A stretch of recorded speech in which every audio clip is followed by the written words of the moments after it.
When you look at religion today, with all the technological advancement, most of what are considered miracles in the Bible and the Quran, scientists are performing in laboratories today. For example, controlling the weather, the Immaculate Conception, or birth without two parents, the altering of molecules, hovering in the air, resuscitation, or bringing people back who had supposedly died, just to name a few. So you have to look and see what purpose religion plays in the world today. And from analyzing the world, it is obvious that religion breeds racism, hatred, separation, ignorance, and war. Welcome to Back to the Basics, where you learn facts, hope you embrace it. Watch, like, share, bring in awareness. Watch, like, share, bring in awareness. I'm fearless. Welcome to Back to the Basics, where you learn facts, hope you embrace it. Watch, like, share, bring in awareness. Watch, like, share, bring in awareness. You cannot name a conflict in a world that does not involve religion, and the millions of people that die in the cross fires. Look at how the Muslim world justified terrorism in the name of Allah. In the Jewish world, the Zionist movement justified terrorism in the name of their God, as well as many Christian countries. So you see, they are all involved in the same things. The bombing of Hiroshima and Nagasaki and many others were done in the name of Christianity. In China and in Korea, millions are massacred in the name of Buddhism. And also in India, millions are murdered daily in the name of the Hindu gods. Each religious group feels that they have the right to own God, and that their particular religious persuasion and practices are right, and everybody else's is wrong. This is a very narrow-minded way to think. Let me show you the ignorance in some of these religions. In Judaism, anyone who is not a believer is called a goy, which is the Hebrew word for Gentile, which is a heathen. And this is supported in their book of Leviticus 26:45. In Islam, anyone who is not a believer is called a kafir, which translates to a disbelieving infidel.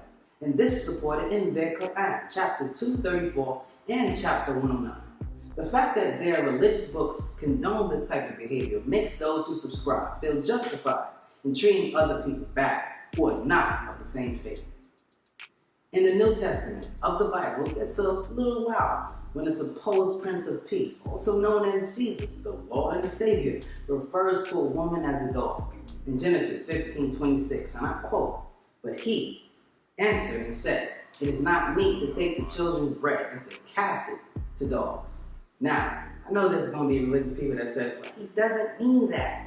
Well, I think that was very clear. We don't need any interpretation.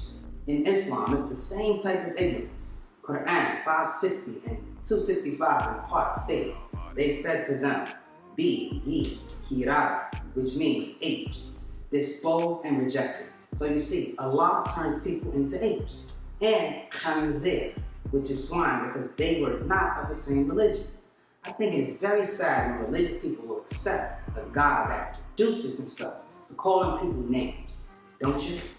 Another thing that religion does is it refuses to acknowledge scientific evidence about how old the planet is and how long men and women have been in existence. So they have created their own calendars to alter time.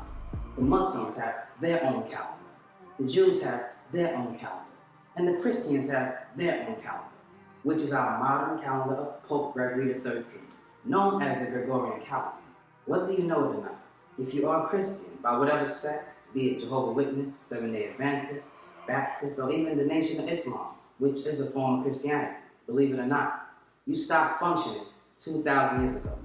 And I say this because you base everything on stories that took place around 2,000 years ago.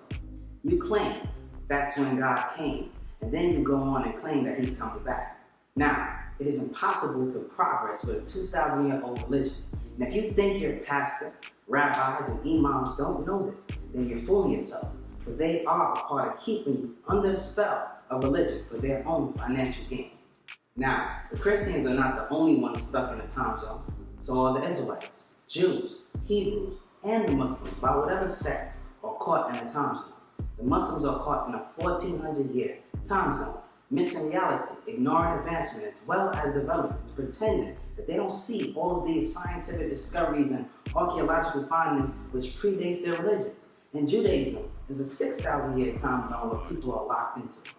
The reason they are locked in is because if they ever attempt to advance or improve their religion, There are people in their religious organization that will call it innovation, and thus they are made to look like they're doing something wrong, which in turn traps the individual mentally.